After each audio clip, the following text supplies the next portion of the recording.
ஏதோ பிறந்தோம், ஏதோ வாழ்ந்தோம், ஏதோ சம்பாதிச்சோம், ஏதோ சாப்பிட்டோம், ஏதோ இறந்து போனோம், அதல்ல கிறிஸ்தவ வாழ்க்கை. நல்ல கனி உள்ள வாழ்க்கை. நல்ல கனி கூடாத மரங்கள் எல்லாம் அவ்வளவுதான். மனுஷங்கள் முன்பா நம்ம எப்படி வேணாலும் வாழ்ந்துக்கலாம் ஐயா. நல்ல ஆடை உடுத்திக்கலாம், அழகாக நடிச்சுக்கலாம், அழகாக பேசிக்கலாம், என்ன வேணா செஞ்சுக்கலாம். ஆண்டவர் முன்னாடி செய்ய முடியுமா? அதை முடியாது, வாய்ப்பே இல்லை. அன்னை கிறிஸ்துவ ஜனங்கள் அது உணரவே இல்லை. போவதற்கு முன்னாடி ஒரு கிறிஸ்தவ வாழ்க்கை, குடும்பத்துல இன்னொரு கிறிஸ்தவ வாழ்க்கையில, வேலை செய்யற இடத்துல ஒரு விதமான கிறிஸ்தவ வாழ்க்கையில, உறவினர்கள் நண்பர் மத்தியில ஒரு விதமான கிறிஸ்தவ வாழ்க்கை. அப்படிதானே நம்ம வாழ்ந்துட்டு இருக்கிறோம். யோசிச்சு பாருங்க, பாஸ்டர்கிட்ட பேசும்போது எப்படி பேசுறோம், அதே கணவன்கிட்ட பேசும்போது நம்ம எப்படி பேசுறோம், அதே மனைவிட்ட பேசும்போது நம்ம எப்படி பேசுறோம், உறவினர்கள் சொந்த பந்தங்கள்கிட்ட பேசும்போது எப்படி பேசுறோம், அதே வாய்தான் வேலை செய்யற இடத்துல நம்ம எப்படி பேசுறோம். யோசித்து பாருங்க, நடிச்சுக்கிட்டு தானே இருக்கிறோம் இல்லையா? யோசித்து பாருங்க, ஆண்டவர் பிரியப்படுவாரா? நான் போதர்கிட்ட இப்படி இருக்கிறனோ அதே மாதிரிதான் எல்லா இடத்துலயும் இருக்கணும். அதான் கிறிஸ்தவ வாழ்க்கை. ஒரு மரம் ஒரு கனியா கொடுக்கும், 2 கனி கொடுக்காதியா. எனக்கு கிறிஸ்தவ வாழ்க்கை எப்படி தெரியுமா? பல கனிகளை கொடுக்கறது மாதிரி இருக்குது. ஆண்டவருக்கு அது பிரியமற்றது. ஆப்பிள்னா அது ஆப்பிள் தான் கொடுக்கணும் இல்லையா? மாங்காய் மரம்னா மாங்காய் தான் கொடுக்கணும். அது இன்னைக்கு நம்முடைய கனி உள்ள வாழ்க்கை எப்படிப்பட்ட வாழ்க்கையா இருக்குது? இந்த திருச்சபையில் வரும்போது அழகான கனிகளை பார்த்தேன். அவன் எனக்குள்ளால ஒரு கேள்வி, ஆண்டவரே, திராட்சை பழம் இந்த திராட்சை கனியை தானையா கொடுக்கும்? நீங்களும் எத்தனை தடவை இந்த சர்ச்சில் வரும் இந்த கனிகளை பார்த்துருப்பீங்கல்ல? அன்பு, சந்தோஷம், சமாதானம், நீடிய பொறுமை, தயவு, நற்குணம், விசுவாசம், சாந்தம், இச்சையடக்கம். நல்லா மனசுல கை வச்சு சொல்லுங்க, இதுல எதெல்லாம் நம்ம கடைபிடிச்சிருக்கோம்? எத்தனை ஆராதனைகள் இதை நம்ம பார்த்திருப்போம்? ஒரு கிறிஸ்தவ வாழ்க்கைக்கு தேவையான சபையில் எழுதப்பட்டு வைத்திருக்கிறது. கடைபிடித்தோமா? கடைபிடித்தோமா? யோசித்து பாருங்க. உங்க வாழ்க்கையை பத்தி உங்களுக்கு தான் ஐயா தெரியும். ஆனா இன்னும் ஒருவருக்கும் தெரியும், பிதாவுக்கும் குமாரனுக்கும் தெரியும். நல்ல கவனிங்க ஐயா. எவ்வளவு வருஷம் வாழ்றது முக்கியம் கிடையாது, எவ்வளவு வருஷம் உண்மையா வாழ்ந்தோம் அதையா வாழ்க்கை. எவ்வளவு வருஷம் ஊழியம் செய்யணும் முக்கியம். என்ன சொல்றாங்க, 50 வருஷம் ஊழியம், 60 வருஷம் ஊழியம், 70 வருஷம் ஊழியம், 80 வருஷம் முக்கியமே கிடையாது. எத்தனை வருஷம் உண்மையா ஊழியம் செஞ்சோம் அப்படின்னு நினைச்சோம்னா, இயேசு கிறிஸ்து மட்டும் 1000 வருஷம் ஊழியம் செஞ்சிருக்கலாம்ல? முடியுமா? முடியாதா? பிதாவுடைய தேவனுடைய குமாரன் 1000 வருஷம் ஊழியம் செஞ்சிருக்கலாம், 2000 வருஷம் ஊழியம் செஞ்சிருக்கலாம். வெறும் 3 வருஷம் ஊழியம் செய்யணுன்றதுக்கையா? யோசிச்சு பாருங்க. 3 வருஷம் செஞ்ச ஊழியம் தானே 2000 வருஷம் நம்ம பிரசங்கிச்சுட்டு இருக்கிறோம். அதுதான் கனி உள்ள ஊழியம். நான் ஒரு நாள் ஊழியம் செஞ்சா கூட அது பரலோகம் கனப்படுத்தணுங்க. நான் ஒரு நாள் கிறிஸ்தவ வாழ்ந்தவரை பரலோகம் கனப்படுத்தணுங்க. அதான் உண்மையான கிறிஸ்தவ வாழ்க்கை. நம்ம வாழ்ந்தாலே போதும். சுவிசேஷம் அறிவிக்கப்படாத ஜனங்கள் அதன் உங்கள் மூலமாக சுவிசேஷத்தை அறிந்து கொள்வார்கள். ஹல்லேலூயா. என் அன்பான தேவ ஜனமே, கடந்த 20 வருடங்களுக்கு முன்பதாக ஆண்டவர் கேட்ட 2 கேள்விகள். அதற்கு முன்பதாக சில வசனங்களை மட்டும் நான் வேதத்திலிருந்து வாசிக்க ஆசைப்படுகிறேன், நான் வாஞ்சிக்கிறேன். என்னோடு திருப்பிக் கொள்ளுங்கள். மத்தேயு 10வது அதிகாரம் 1வது வசனம். மத்தேயு 10வது அதிகாரம் 1வது வசனம். அப்பொழுது தம்மிடத்தில் வரவழைத்து அசுத்த ஆவிகளை துரத்தவும் சகல நோய்களையும் நீக்கவும் அவருக்கு அதிகாரம். அல்லாஹ் கவனிங்க, ஆண்டவர் தன்னுடைய சீஷனை முதலாவது அழைக்கிறாரு, ஊழியத்திற்காக அனுப்ப போறாரு. அனுப்ப போறதுக்கு முன்னாடி சீஷனை வெறும் கையோட அனுப்பவில்லை, வெறும் கையோட அனுப்பவில்லை, பொன்னும் பொருளும் கொடுத்தவரை அனுப்பவில்லை, ஆவிக்குரிய வரங்களை கொடுத்து அனுப்புகிறார். ஐயா,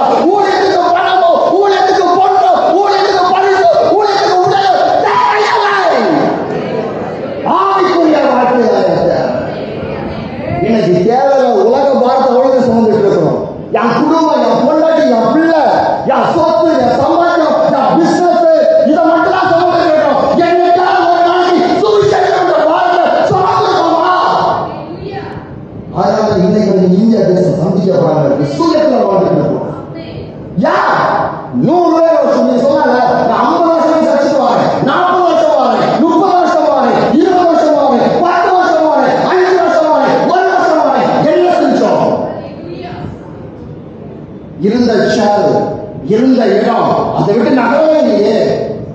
இன்னைக்கு வரைக்கும் பாஸ்போர்ட் முன்னாடி வாங்க சொல்லிட்டு நான் முன்னாடி வாழறதுக்கு இந்த ஞானத்தை இல்லையே, நான் தேசத்துக்கு போய் சொல்ற ஞானத்தை இல்லையே, நான் கிருஷ்ண சொல்ற ஞானத்தை இல்லையே. இவங்க ஜனங்கள் எப்படி வச்சு பார்ப்பாங்க நீங்க போல என்னைக்கு வாழ வரும் தேவையான வாழ்க்கையை சொல்லி வச்சுருக்கோம். குடும்பம், பிள்ளை, சொத்து, பத்து, அது இல்லைன்னு சொல்லிட்டு தேவையான வாழ்க்கையை சொல்லி வச்சுருக்கோம். தேவையான ஒன்றே ஒன்றுதான் மரியாதை நல்ல பங்கை தெரிந்து கொண்டார்.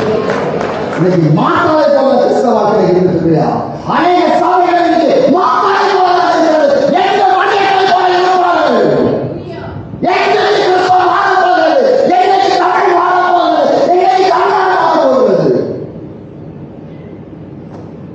எஞ்சியா ஆண்ட சொன்னாரா போங்க போஸ்ட் அடிங்க பேன் அடிங்க மீட்டிங் சொல்லிட்டு அழைப்பு பாருங்கய்யா, வசனத்தை பாருங்கய்யா, சத்தியமும் விடுதலையா. இன்னைக்கு பைபிளை பார்க்கறது யாரும் கிடையாது. மனுஷனை பார்க்க பிரியப்படுகிறோம், ஊழியரை பார்க்க பிரியப்படுகிறோம், பெரிய மிருகத்தில் பார்க்க பிரியப்படுகிறோம். ஆனால் வேதத்தை பார்ப்பதற்கு பிரியம் இல்லையா? பெரிய ஊழியர்கள் போட்டு எவ்வளவு ஆசை, செல்ஃபி எடுக்கிறது எவ்வளவு ஆசை. அதே நேரத்தில் இதே பைபிளோடு யுத்தம் செய்யறது எத்தனை ஆசையா இருக்கிறோம். ஒரு ஊழியரை போட்டோ எடுக்கிறோம், ஓடி போறோம்.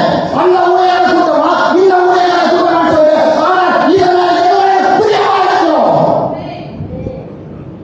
கணக்கு கொடுக்க வேண்டியா?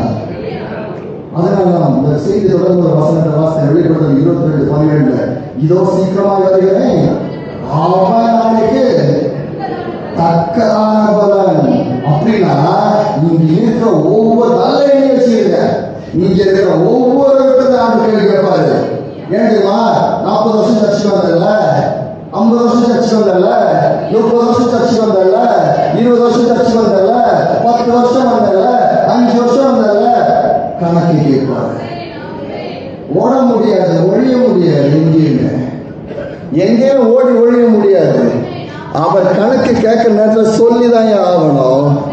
யாரும் ஓடியெல்லாம் உழைக்கலாம் முடியாது. எங்கேயுமே எனக்கு பாஸ்போர்ட் கேட்பாங்களா, ஏன் சொல்லுங்க வரல, யாரை இருந்துச்சு, ஏன் எனக்கு சப்சிடி வரல, எனக்கு அங்க போய் இருந்துச்சு, இல்ல சுகம் இருந்துச்சு, என்ன வேணும் எஸ்கேட் சொல்லிடலாயா? ஏசு கிறிஸ்து எஸ்கேட் சொல்ல முடியுமா? என்ன யோசிச்சு பாருங்க. மத்தேயு 10:1 அவங்க அனுப்பும்போது ஆவிக்குரிய காரியங்கள் இருப்பாரு. அதுதான் எனக்கு தேவையாக இருக்கிறது.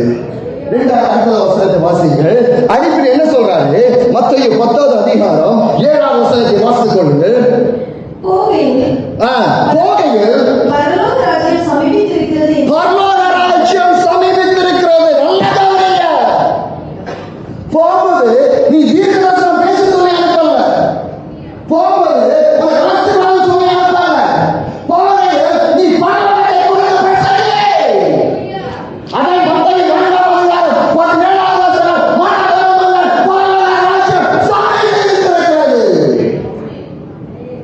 அப்படிதான் பிரசங்கம் பண்ணாரு. மத்தேயு, மார்க்கு, லூக்கா, யோவான் 4 சுவிசேஷ பாடல்கள் திருப்பி படித்து பாருங்க. மனம் திரும்புதலை குறித்தும் ரட்சிப்பை குறித்தும் பரலோகத்தை குறித்தும் அதிகமாக சொல்லப்பட்டிருக்குங்க. இன்னைக்கு அதெல்லாம் விட்டோம். மனம் திரும்புதலை விட்டாச்சு, ரட்சிப்பை விட்டாச்சு, பரலோகத்தை விட்டாச்சு. பரலோகத்தை குறித்த தானம் கிடையாது, பரலோகத்துக்கான சிந்தை கிடையாது, பரலோகத்துக்கான வாழ்க்கை கிடையாது. எதை கொடுத்ததான வாழ்க்கை? உலகத்தை கொடுத்ததான வாழ்க்கை. முதலாவது ராஜ்யத்தோட நீதி தேடுகிற அப்பொழுது கூட கொடுக்கப்படும் சொன்னாரு. இந்த வசனம் ஞாபகம் இருக்கா? ராஜ்யத்தை குறித்து அதிகமா பேசினாரு. இன்னைக்கு யாரை நாம் தேடிக்கொண்டு இருக்கிறோம்? தீர்க்கதரிசனத்தை தேடிக்கொண்டு இருக்கிறோமா, இல்ல வாழ்வை தேடிக்கொண்டு இருக்கிறோமா, இல்ல ஆசீர்வாதத்தை தேடிக்கொண்டு இருக்கிறோமா? எதை தேடிக்கொண்டு இருக்கிறாய்?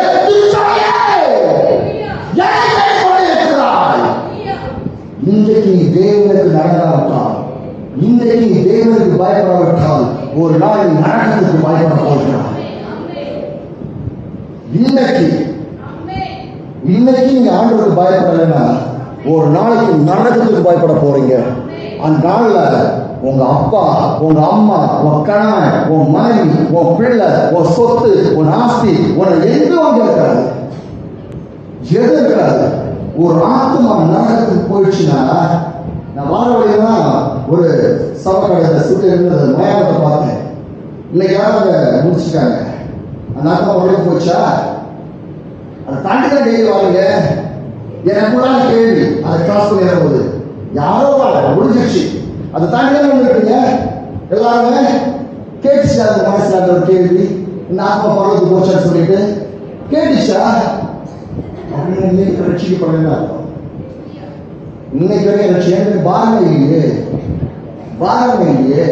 அந்த ஆத்மா குறிச்சு பாரமே இல்லையே. ஒரு பாவி கெட்டு போவது தேவனுக்கு சித்தமானது அல்ல. அப்படிதான் வசனம் சொல்லுகிறது.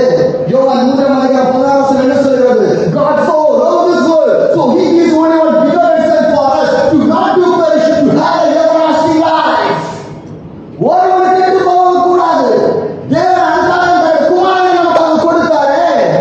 இன்னைக்கு இங்க சத்துக்களுக்கான ஒவ்வொரு நாளையும் ஒவ்வொரு செகண்டும் ஒரு நரகத்துக்கு போயிட்டாங்க. அவனை கொடுத்த பாரம் என்ன, அவனை கொடுத்த சிந்தை என்ன, சபையை என்ன செய்து கொண்டு இருக்கிறாய்? ஆட்டம் பாட்டம் கொண்டாட்டத்தில் இருந்து கொண்டிருக்கிறோம் என்றால் ஒரு நாள் நரகத்தை வரவேற்றிருக்கிறோம். மனம் திரும்பாத நேரத்தில் மனம் திரும்பவில்லை என்றால் ஒரு நாள் அழுது கொண்டே இருப்பார். ஒரு ஆத்மா நரகத்துக்கு போச்சுன்னா திரும்ப வருமா? வருமா? வராது. நரகத்தில் ஏசி இருக்குமா? கூலர் இருக்குமா? நரகத்தில் கூல் ட்ரிங்க்ஸ் இருக்குமா? இந்த கிளைமேட்டே தாங்க முடியலையே உங்களால. இந்த கிளைமேட்டே உங்களால தாங்க முடியல. வீட்டில் ஏசி வச்சுட்டீங்கல்ல, கூலர் வச்சுட்டீங்கல்ல, ஃபேன் போன யாராவது தூங்குறீங்க இந்த டைம்ல தாங்க முடியல. 32 டிகிரி 40 டிகிரி தாங்க. அந்த நரகத்துக்கு சூட எப்படியா தாங்க போறீங்க? எது வேணாலும் பார்த்துக்கலாம்னு நினைக்கிறீங்களா? நடக்காது. சரீரம் இருக்கிற வரைக்கும் எது வேணாலும் செத்த பிற்பாடாக உன் கண்ட்ரோலே உன் சரீரம் முடிஞ்சு போச்சு. நடக்கிறது வரைக்கும் தான் நீ சொல்ற ஒரு சரீரம் நடக்கும். முடிச்சுன்னா போச்சு. அவ்வளவுதான். உயிர் இருக்கிற வரைக்கும் ஒரு மனுஷனுக்கு மதிப்பு. உயிர் போச்சுன்னா முடிஞ்சு போச்சு. அது கணவனா இருந்தாலும் சரி, மனைவியா இருந்தாலும் சரி. நீங்க நிறைய கேட்டீங்கன்னா எதுக்காக வாழ்க்கை சொல்லுவாங்க, நீங்க பிள்ளைகளுக்காக வாடிக்கணும்ன்றாங்க. ஆமாவா இல்லையா? அப்படிதான் சொல்லுவோம். 199 பேர் இன்னைக்கு பாஸ்போர்ட்டை பார்த்துருக்காரு. எத்தனை பேர் இன்னைக்கு மிஷினரியா போறது ஆயத்தமானு கேட்டாங்கன்னா நீங்க என்ன சொல்லுவீங்க?